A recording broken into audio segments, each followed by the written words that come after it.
what time is it already? Okay po, Doc. It's already 10:35 a.m. So, Okay, I guess we could start our meeting now and discuss this very important matter with regards to your specific students.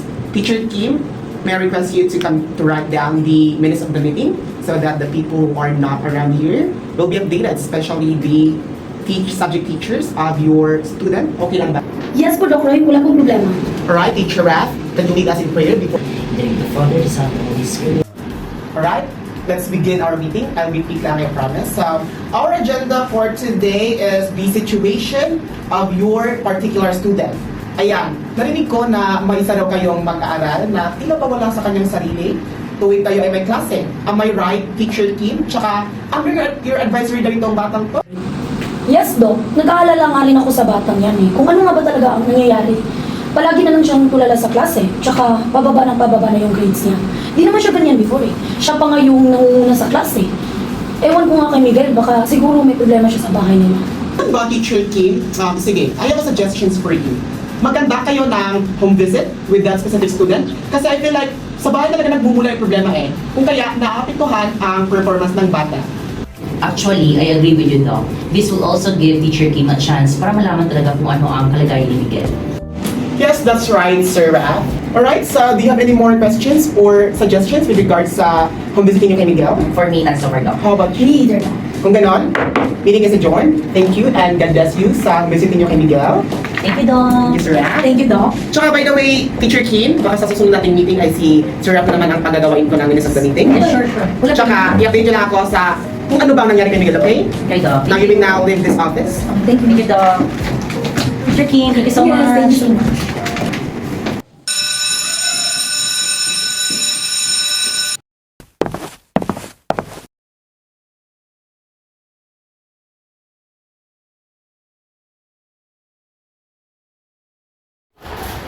Ano ba yan?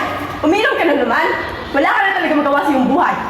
Wala ka na nga trabaho, inom ka pa ng inom. Ano ba pakialam mo? Storbo ka naman, malis ka nga dito. Diyan ka na nga, maglalaban na lang. Tayo, manok. Eh, walang malamano. Umalis ka nga dito sa harapan. Chris, halika nga dito at magluto ka ng bigas at ulam. Eh, bakit ako? Andiyan naman yung anak mo ah. Eh, bakit hindi siya ang utusan mo? Ang tamad mo naman, alam mo naman galing yan para ng anak mo at uutusan mo naman. Wala akong pakialam. Ah, ganon. Wala ka talaga silbi dito sa bahay.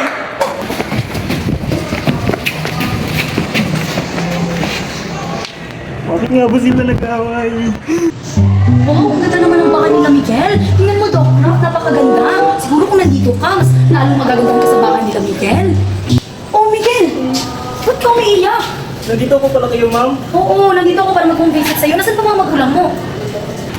Magandang araw po, ma'am. Magandang araw po, sir. Magandang araw po, sir. Nandito po lang ako para mag-home visit sa inyo at kay Miguel. Papasok po. Pasensyahan niyo na po, ma'am. Itong bahay namin po. Ha? Wala yun. Ate. Ay, importante makapag-visit ako dito. Kung kamusta naman yung kalagayan. Eh, bakit naman natin ito pinapatayo si ma'am? Tara, doon tayo sila ba sumanag tayo ng upan? Tara, Maraming salamat po. Kaya mo ako pumunta dito kasi parang wala na si Miguel sa klase at bumababa na rin yung grades niya, ma'am. Ganun po ba, ma'am? Miguel, ikaw ba yan? Ano po, yung batang mo talaga. Miguel, bumili ka mga dito sa labas. Pagkain at makakain na rin siya. Alam niyo po ba, ma'am, sir, kanina habang papunta po ako sa bahay mo, ay nakikita ko po si Miguel na umiiyak. At ang sabi niya raw po ay palagi na po kayo nag-aaway. Totoo po ba yun? So, ma'am, pasensya na po talaga. Hindi namin alam ito sa ganyan na pala kami namin dahil sa pag-aaway ng mga asawa. Ano, nakakaliya naman po. Sinsya na po ma'am. Baka talaga ako talaga yung problema. Naku, sir, naku, wala po kami sinisisi dito, ma'am. Nandito na po kami upang i-check kung ano yung magkakaroon ni Miguel at kung bakit po siya nakaganyan. Sabi po kayo na talagang na peaceful yung pamumuhay niyo po. Hindi naman pala si Miguel, oh. Ba't wala kang nilang pili? Nakakahiya naman sa gulo mo. Naku, sir, huwag na po kayo mag-abala. May pupunta na din po kung tatagal dito kasi may pupunta na din ako, ma'am. Maraming salamat po. Maraming salamat ba? Sa abangan ko. Maraming salamat, sir. Maraming salamat din po, sir. Kung Miguel, ikaw, Miguel. Mag-ingat ka, Miguel. Naway pagdating mong pag-aaral na. Ikaw naman para sa iyong problema. Ano ba yun? Huwag ka nang mabuti, Miguel. Aral ka na mabuti, Miguel, ha? Maraming salamat sa mga. Good morning po, Doc Roy. morning, teacher team. Welcome sa office po. You can now have your seat. Yes, thank you so much. Ayan, so I guess, since my meeting ako for a while, we can have our informal meeting na lang today. So, what's the update with your Municipal Miguel? Actually, pretty good. At actually, hindi ko kasama si Doc Raf kasi lumibat ko siya and meron siyang pinuntahan sa ibang bansa.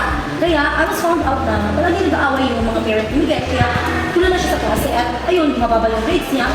Okay naman siya. Ayan, so very good teacher team dahil na hindi talaga successful si Miguel. So, advice ko lang sa inyo ay kapatuloy mong i-monitor ang kanyang performance. At kung bababa man ulit, ay mag-move ka pa rin ulit. Okay? So, maraming salamat for your service. Thank you so much for Maraming salamat po, Doc. Teacher team. And now, let me talk. Thank you so much.